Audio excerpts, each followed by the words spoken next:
Hello friends, আসসালামু আলাইকুম। আজকের আমি তৈরি করে দেখাবো চিকেন ব্রেড। তো সকাল বিকালের নাস্তায় এই মজাদার চিকেন ব্রেডটি ট্রাই করে দেখতে পারেন।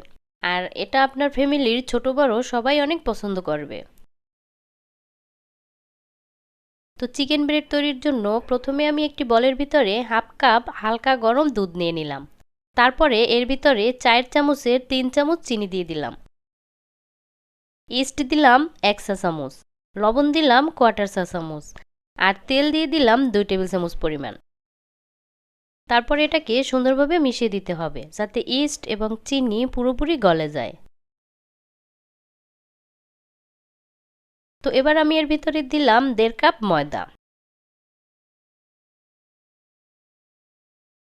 আর দিলাম একটা ডিম। এবার এটাকে মাখিয়ে সফট একটা ডো তৈরি করতে হবে।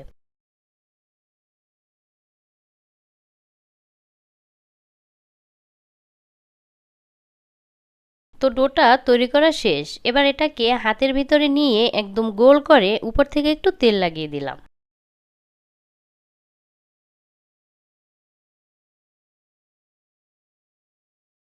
তারপর একটি র্যাপিং পেপার দিয়ে ঢেকে এটাকে 2 ঘন্টার জন্য রেস্টে রেখে দিলাম।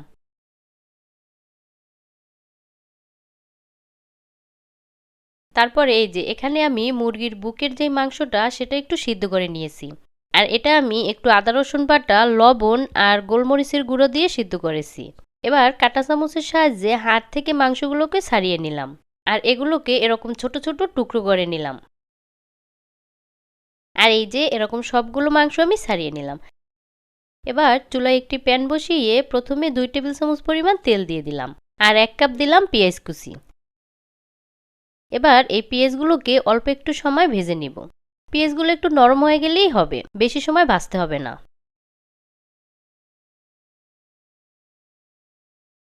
তো এবার এর ভিতরে আমি মুরগির মাংসগুলো দিয়ে দিলাম।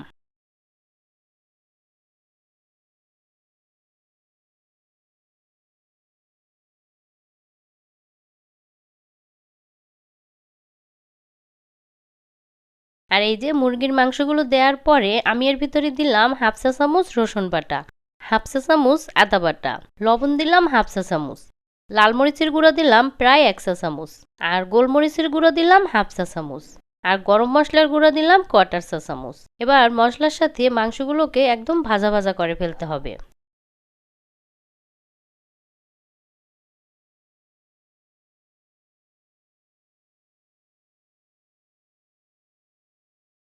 আর এই যে এরকম ভাজা ভাজা হয়ে যাওয়ার পরে এবার আমি এর ভিতরে দিলাম 1 চা চামচ ময়দা। আর ময়দাটা দেওয়ার পরে আবারও কিছু সময় ভাজতে হবে।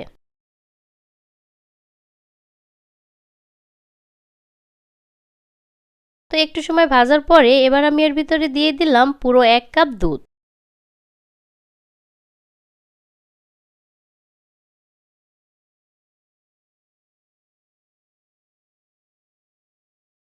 আর দুধটা দেওয়ার পরে কিছু সময় নেড়ে চেড়ে এরকম গাঢ় হয়ে যাওয়ার পরে এর ভিতরে দিয়ে দিলাম 2 চা চামচ সয়া সস, আর 2 চা চামচ টমেটো সস। তারপরে সুন্দরভাবে মিশিয়ে আরও 2 মিনিটের মতো রান্না করলাম।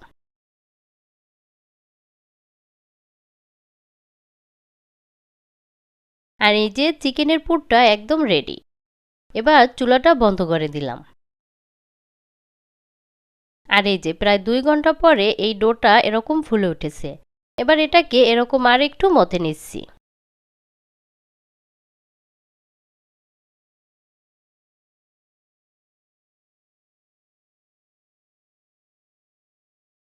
এবার আমি ডোটাকে দুটো ভাগ করে নিলাম। তো আমি একটা ভাগ একটু বড় নিয়েছি আর একটা একটু ছোট।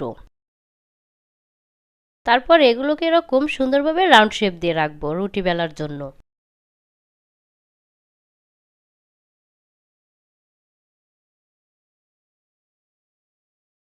তো বুঝতেই পারছেন একটা রুটি একটু বড় হবে আর একটা একটু ছোট। তো প্রথমে আমি বড় রুটিটা বেলে নিব।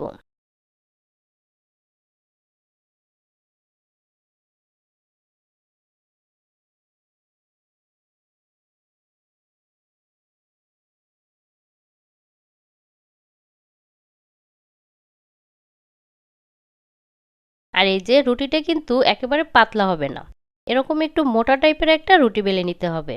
আর এই যে আমি এরকম একটা স্টিলের প্লেটের ভিতরে রুটিটাকে বেক করব। তো প্লেটের নিচের দিকে একটা পেপার বসিয়ে একটু তেল লাগিয়ে দিয়েছি। এবার এই রুটিটাকে আমি প্লেটের উপরে সুন্দরভাবে বসিয়ে দিলাম।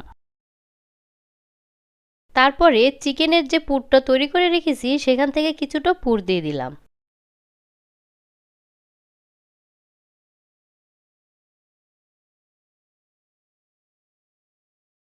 তো পুরটাকে রুটির উপরে একদম সুন্দর করে বসিয়ে দিলাম। তো আমি ছোট রুটিটাও এভাবে বেলে নিয়েছি। তো এবার ছোট রুটিটাও এর উপরে বসিয়ে দিলাম। এবার নিচের রুটিটার যে বাড়তি অংশটা আছে সেটা এরকম মুড়িয়ে মুড়িয়ে উপরের রুটির সাথে সিল করে দিতে হবে।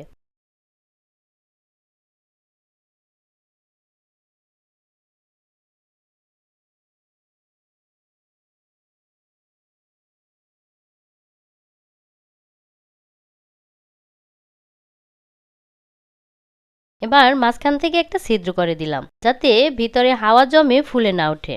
তারপরে একটা কাপড় দিয়ে ঢেকে এটাকে 10-15 মিনিট এভাবে রেখে দেব।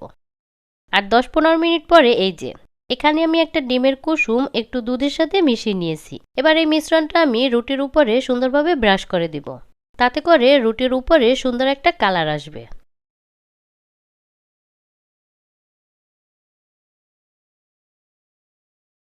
আর এটা ব্রাশ করার পরে আমি উপর থেকে কিছুটা সাদা তিল ছড়িয়ে দিলাম। তো আমি এরকম একটা পাতিলের ভিতরে রুটিটা বেক করব। তো পাতিলের ভিতরে একটি স্ট্যান্ড বসিয়ে আমি রুটিটা বসিয়ে দিলাম।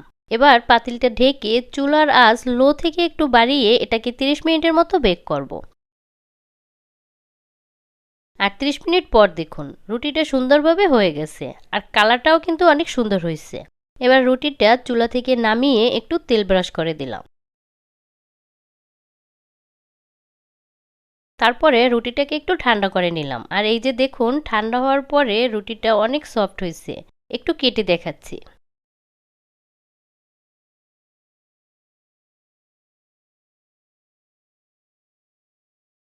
তো মাশাআল্লাহ এটা খেতেও কিন্তু অনেক মজার হয়েছে। তো আশা করি পুরো ভিডিওটি আপনাদের ভালো লেগেছে। ভালো লাগলে অবশ্যই চ্যানেলটিকে সাবস্ক্রাইব করে দিবেন। আর ভালো থাকবেন সবাই। আল্লাহ হাফেজ।